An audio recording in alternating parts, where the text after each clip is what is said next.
best section ever. Let's talk about the quadratic formula, section 2.3. All right. Here's your learning target. Where's my mouse? There it is. Learning target for today, we're going to talk about the quadratic formula and how it is super cool. I can find solutions of any quadratic equation. The brilliance of the quadratic formula is that it works for anything. If you can get a quadratic into what we call standard form, boom, quadratic formula, use it. Success criteria, you are going to be successful when you can use the discriminant to identify the number and type of solutions. Again, we'll talk about that later and I'll have a short mini lesson on it. And use the quadratic formula to find complex solutions. All right. So what did I just say when I said standard form? This is standard form of a quadratic, all right? So standard form, get that down right here. Ax squared plus bx plus c equals 0, where a, b, and c are real numbers, all right? So again, we were talking about this idea of parameters. Parameters here would be a, b, and c, because we're trying to solve for x. X is our variable. A, b, and c are parameters because they could change and make any other type of quadratic, all right? So, and we say that a cannot be equal to 0 because if a is equal to 0 here, well then 0 times that x squared is just 0. That whole thing is 0, and we lose that first term. Bx plus c, what is left? That's not a quadratic. That's a linear function, right? So we define our standard form to make sure that a is not equal to 0. Otherwise, we're not talking about quadratics anymore. So standard form. And I've got some examples. If I wanted to take, so maybe you want to get this down, make yourself a little table, ooh la la. If you want to take a quadratic and write it in standard form, it's easy. We just use a little bit of basic algebra. So I've got 5x squared plus x equals -2. I'm going to backtrack one slide and say, remember, our standard form has those three terms, an x squared term, an x, and a constant, all equal to 0. So how would I get that first quadratic equal to 0? I could just add 2 to both sides, right? Move that 2 over, get it out of there. And then that leaves me with 5x, ooh, that's not 5. I'll write it over here in standard form. 5x squared plus x plus that 2 equals 0. And now it is in standard form, check. What would be the a, b, and c parameters from this quadratic? Gotta get that out of the way, hang on. So, my a here, again, a is the parameter that goes with the x squared term, so 5. The b term is the parameter that goes with just the x. There is no parameter, so we're going to call it 1. There's an invisible multiply by 1 in there because it's just 1x. So since our coefficient with that x term is just 1, our b is going to be 1 as well. Again, it's not 0 because if it was 0, then we wouldn't have an x term there, all right? And then c, that last constant is 2. All right, so we're going to go through the process here with the next few. So I've got x minus 4 quantity being multiplied by x plus 4. What would that look like as a quadratic? It's not in standard form. It is a quadratic though. Let's try and FOIL it out and see what we get. So I'm going to multiply x times x. I'm just using the FOIL method. All right. So x times x is x squared. X times a positive 4 is plus 4x. Negative 4 times x is negative 4x. And negative 4 times a positive 4 is a negative 16. I can simplify this down. Again, we're just trying to get this into standard form, right? I should have equal to 0 on the end. Sorry, I can go type that in my slide later. Equals 0. That 4x and the 4 are going to cancel, and I'm just left with x squared minus 16 equals 0, all right? If we had to write that in standard form, we would say x squared. What happened to the x term? There is no x term because it canceled out. So we could identify this as plus 0x. Again, if I multiply by 0, that term disappears, right? That's what happened over here. The 4x and the negative 4x canceled each other out and disappeared. And then minus 16 equals 0. So technically, that's the entire thing in standard form. But usually we would just write x squared minus 16 equals 0. From there, let's identify the a, the b, and the c parameters from these equations. Well, the a parameter is just 1. There's an invisible, multiply by 1, right? I've got 1 x squared. So the a parameter is just 1. The b parameter, the one that goes with the just x term, is 0, all right? And then our constant there is a negative 16, all right? It's a minus 16, so we have to include that negative. Because if you scroll back a slide, it said that b, we're adding b onto the end. So since it's negative 16, I have to include that negative in there, all right? One more. 2x times x minus 4 equals 2. It's a quadratic. It's not in standard form yet. So let's just distribute that 2x to both terms. Using the distributive property, that's going to give me 2x squared. Take the 2x multiplied by the negative 4. That's going to give me minus 8x equals 2. Last step to get this entire thing equal to 0 is, well, move the 2 over. So I'm going to minus 2 from both sides. Now I have 2x squared minus 8x minus 2 equals 0. My a is 2. My b parameter is a negative 8. And our c is a negative 2. Pause if you need to. Get a couple examples down so you know what we're talking about when we say standard form. All right. Let's move on to the quadratic formula. I'm so pumped. So excited. This is my favorite way to solve for quadratics because it's just so straightforward. It's a formula. Okay, this is not the quadratic formula, but this is just standard form, all right? So, how to use the quadratic formula. If you are given a quadratic that is in standard form, ax squared plus bx plus c equal to 0, your quadratic formula looks like this. Take a second, pause, write it down, highlight it, write it on your face, make it a sticky note. Okay, the way my math professor in college, he had this little song, I'm going to sing it for you once, to the tune of Pop Goes the Weasel. All right, so if you ever need to remember your quadratic formula, x equals negative b plus or minus square root b squared minus 4ac all over 2a. If I was able to do that, you could turn your cameras on. I bet you a buck. All right, so that is our quadratic formula. What exactly is it finding? It is finding an x. It's finding a solution to that quadratic. It's finding a solution for when this thing equals 0. And technically, it's finding two solutions because we have that plus or minus, all right? We're going to see exactly what this means. So again, what are we finding? Let's just say a squared plus bx plus c equals 0. It's a quadratic. Maybe it looks something like this, all right? Again, that's a little graph, our y-axis, our x-axis here. I just kind of sketched a parabola. Where is that function equal to 0? Where is that y value? Where is the output equal to 0?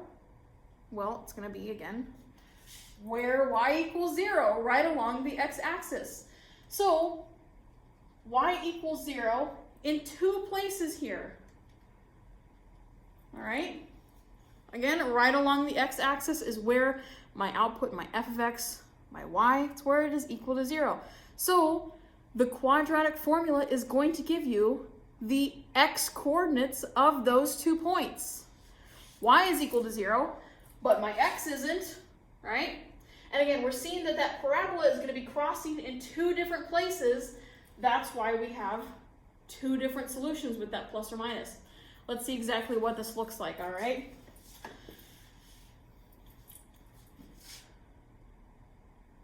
Okay, so again, we're finding the zeros where it crosses the x-axis. We're finding the roots.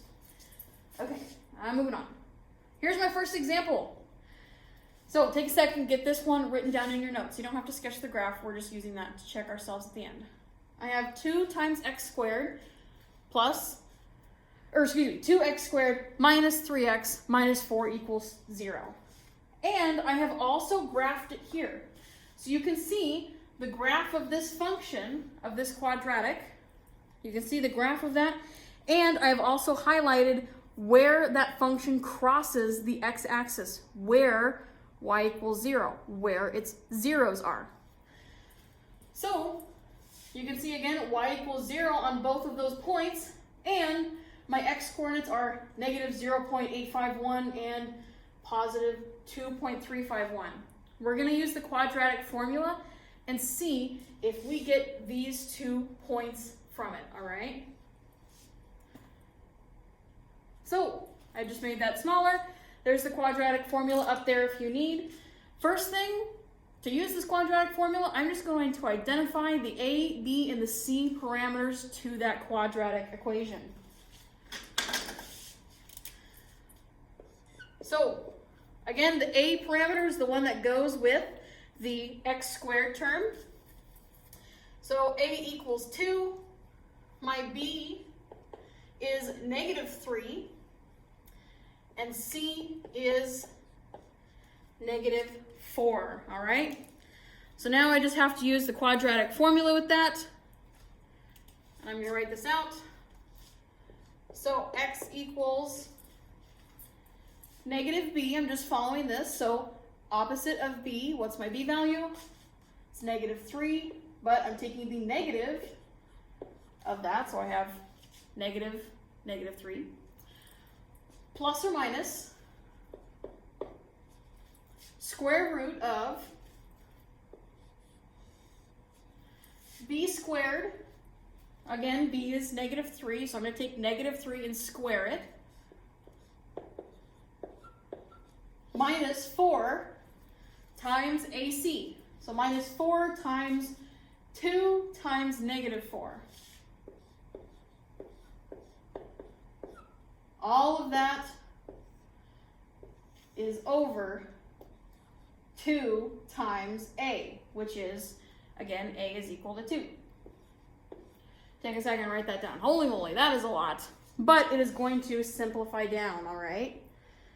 So let's go ahead and evaluate this. It looks like a mess, but it is just one single number. So if I take this, x equals negative 3, so that's going to make it a positive 3. Plus or minus square root of negative 3 squared is a positive 9. Negative 4 times 2 is going to be a negative 8. Still being multiplied by that last negative 4. All over 2 times 2 is 4.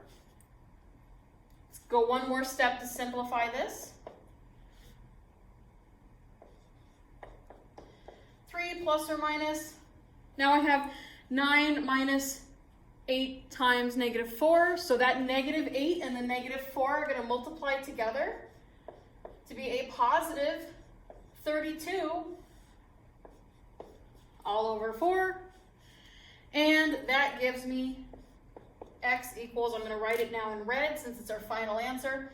X equals 3 plus or minus square root of 41 over 4. All right, not too bad. Now let's look at that solution. Again, we could have a x that is equal to 3 plus square root of 41 over 4. And we could have a solution of 3 minus the square root of 41 over 4. Again, that plus or minus is going to separate it into two solutions. So I'm going to pick up a calculator and see exactly what I get here. I'm not going to show you the steps, but I'll walk you through exactly what it is. So I'm going to try evaluate 3 plus the square root of 41 divided by 4. So I typed in 3 plus the square root of 41. Hit enter. I get that. I'm going to divide it by 4. And I get a positive 2.35. And hey, that was one of our x coordinates from our zeros here. So I know that this one is a positive 2.35. If I evaluate this one down, I should get negative 0.851. So now I'm going to do 3 minus the square root of 41, which is negative 3.4. I'm going to divide that by 4. And once more, I get negative 8.51. All right, so that checks out. Or 0.851, excuse me. All right, so again, the quadratic formula is finding your zeros of your function, basically. There are the two solutions to my equation when that little function equals 0, okay? Let's do a couple more. I think I got time for a couple more problems, all right?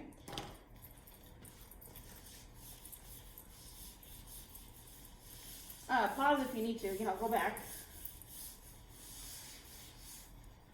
Okay.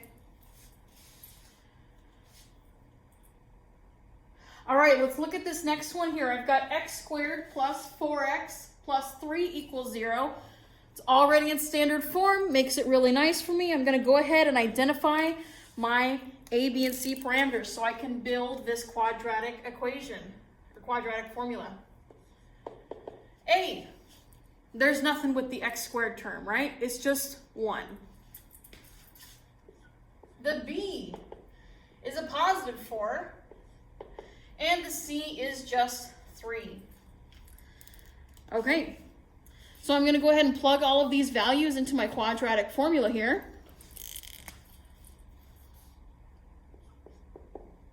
So x equals negative b, so negative 4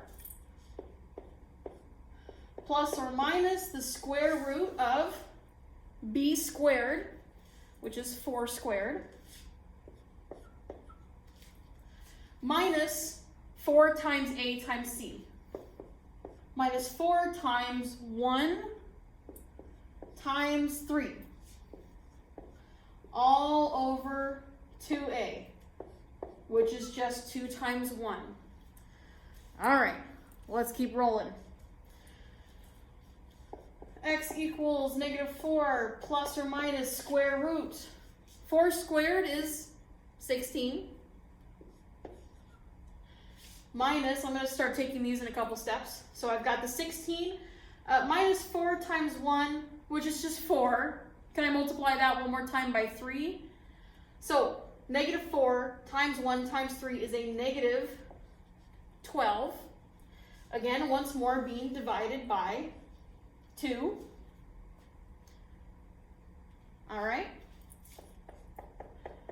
Let's simplify what's in that square root. So I've got negative 4 plus or minus square root of 16 minus 12 is 4, all over 2. Hey, really nice. Square root of 4 is just 2. That makes things so much easier right now.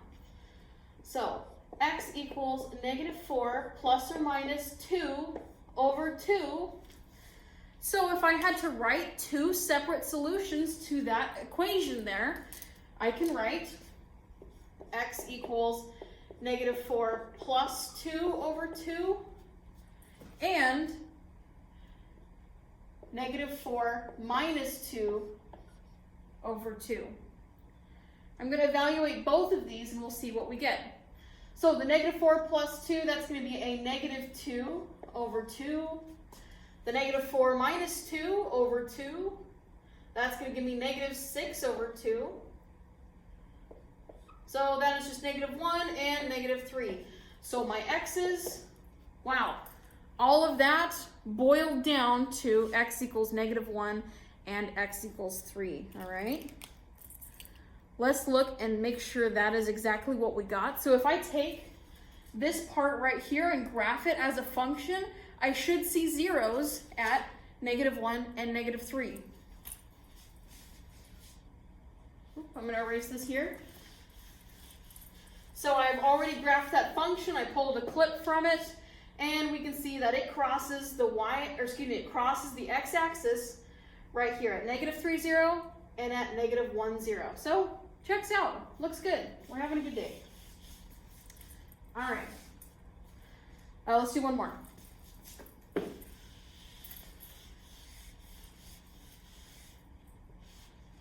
All right. This one's a little bit different. X squared plus 6x equals -9. Now I want you to take a look here. Is that equation, is that quadratic equation in standard form? Heck no, it's not equal to 0 yet. So we've got to move that -9 over. I'm going to add 9 to both sides. That will make the right-hand side 0. Now I have x squared plus 6x plus 9 equals 0. Okay, now it's in standard form. Makes it a lot easier to use the quadratic formula. My a value is 1. My b value is 6. See, that constant there is a +9. Let's plug this into the quadratic formula. Take a second and challenge yourself. Pause. See if you get what I get.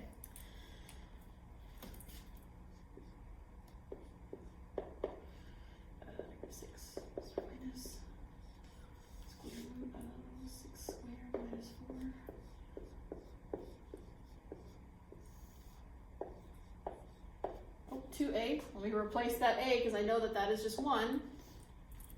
Take a second. Does yours look like mine? All right. So, -6. I'm going to start simplifying this down. -6 plus or minus square root of 6 squared is 36. -4 times 1 is still just a -4. So -4 times 9 is a -36 all over 2. X equals -6 plus or minus square root of 36 minus 36 is 0. Square root of 0 is still just 0, right? So I think this one's going to be pretty easy for us. All right. X equals -6 plus or minus square root of 0 over 2. That thing right there is just 0, so x equals -6 over 2. The plus or minus kind of disappears because we were adding or subtracting the radical. But since we don't have a radical to add or subtract, because it's just 0, we can just call it -6 over 2, which is just equal to x equals -6 over 2. X is just equal to -3. So there we only had one solution, all right? We will look at what that means. If you just have one solution, maybe we might get an imaginary number. If we square root a negative number, what happens? We'll talk all about that in the next video, okay? Go to Blackman 107. I think that was all I have for you. Yes, go to Blackman 107. I'll have some review. We'll talk about the quadratic formula. It's the most amazing thing in the world. See you soon. Bye.